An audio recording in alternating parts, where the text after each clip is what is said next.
Şiddət tətbiq eləyibsiz yoldaşınıza. Yox, şiddət yox. Mən kimliyimi istədim.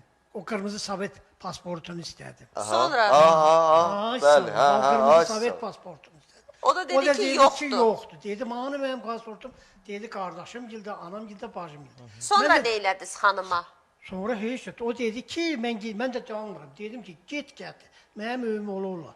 Mənim pasportum nədir? Qardaşın gildə, anan gildə. Ay, doğru, düz. O da gedib, gətirməkdə də aradan arvad bir ay gəlmədi, 2 ay gəlmədi. Bir də baxdım, polis gəldi, bir də zat. Üzr istəyirəm, nədir? Məhkəmənin bildiriş kağızı. Ki, arvadım səndən Sonra getdin Məsələ- yoldaşınla barışmaq istədin, müraciət elədin, danışdın ki, ailəmiz yox, mən dağılmasın. Qızıl evinizdəydi, yoldaş. Getmişdi, yox, qazan. Qızıl. Qardaşının evinə, atasının evinə sizin kimliyinizi gətirmək üçün gedəndə və bir ay müddətində evə gəlməyəndə qızıl kimin evində idi? O mənim. Hə. Ay